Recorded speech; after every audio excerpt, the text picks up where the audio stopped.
आज हम हिंदी अनिवार्य में आरो पुस्तक में संकलित कवि त्रिलोचन द्वारा रचित चंपा काले काले अक्षर नहीं चिन्हती काव्य का अध्ययन करेंगे। इसमें सबसे पहले हम कवि त्रिलोचन के जीवन परिचय के बारे में जानेंगे। कवि त्रिलोचन का जीवन परिचय हम निम्न बिंदुओं के आधार पर जानेंगे: जीवन परिचय, रचनाओं के नाम और साहित्यिक विशेषता। इसमें सबसे पहले आप जीवन परिचय देखिए।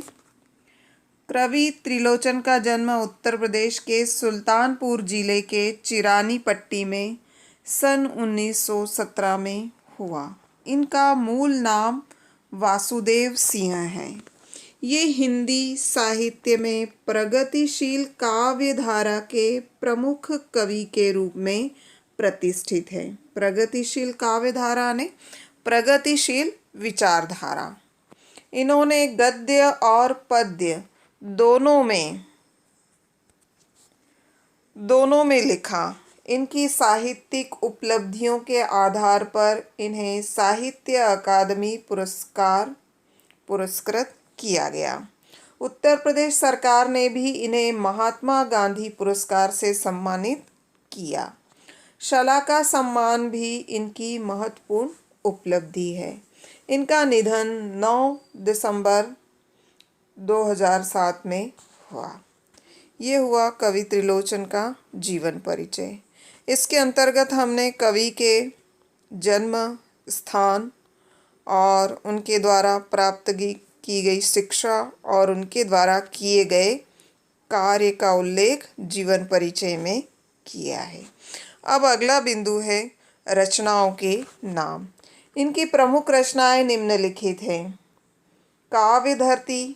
काव्य के अंतर्गत धरती, गुलाब और बुलबुल, दिंगत, ताप के ताए हुए दिन, शब्द, उस जनपद का कवि हूँ, अर्घान, तुम्हें सौंपता हूँ, चेती, अमोला, मेरा घर, जीने की कला।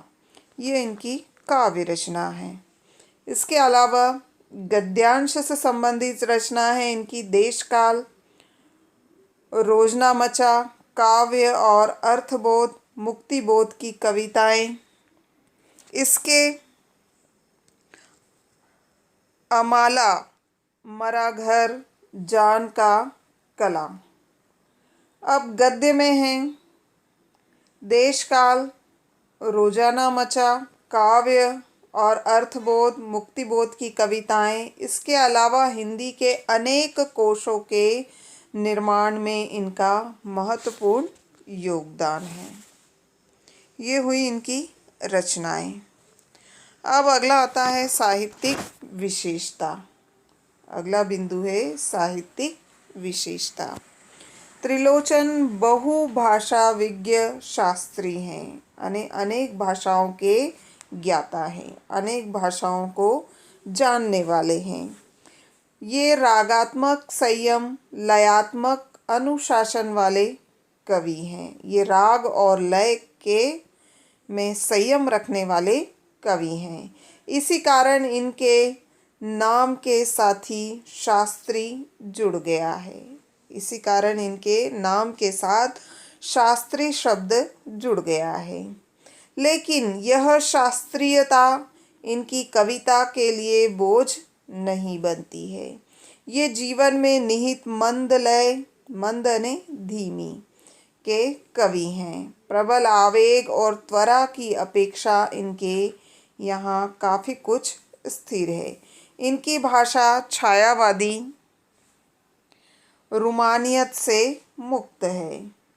उसका काव्य ठाठ ठेठ गांव की ज़मीन से जुड़ा हुआ है।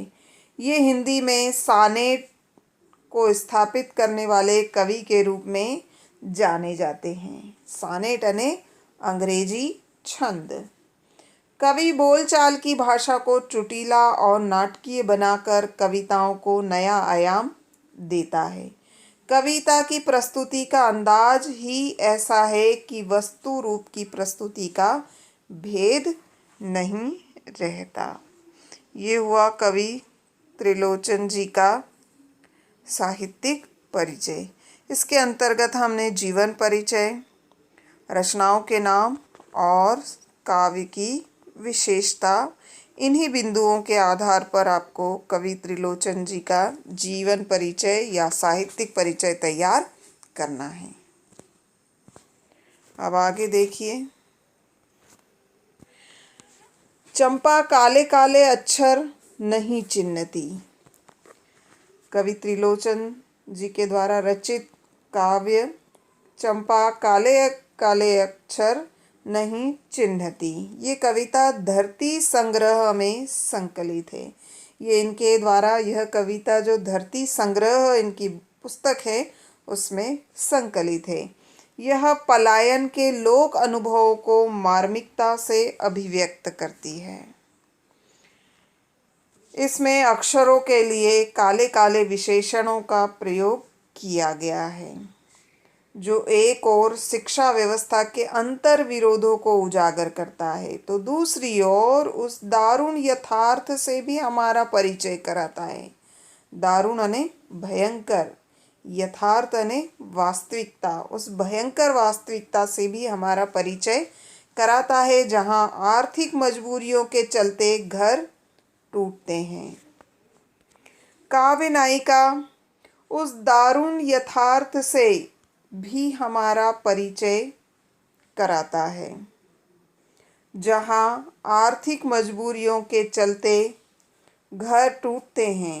काव्य नायिका चंपा अनजाने में ही उस शोषक व्यवस्था के प्रतिपक्ष में खड़ी हो जाती है जहां भविष्य को लेकर उसके मन में अनजान खतरा है।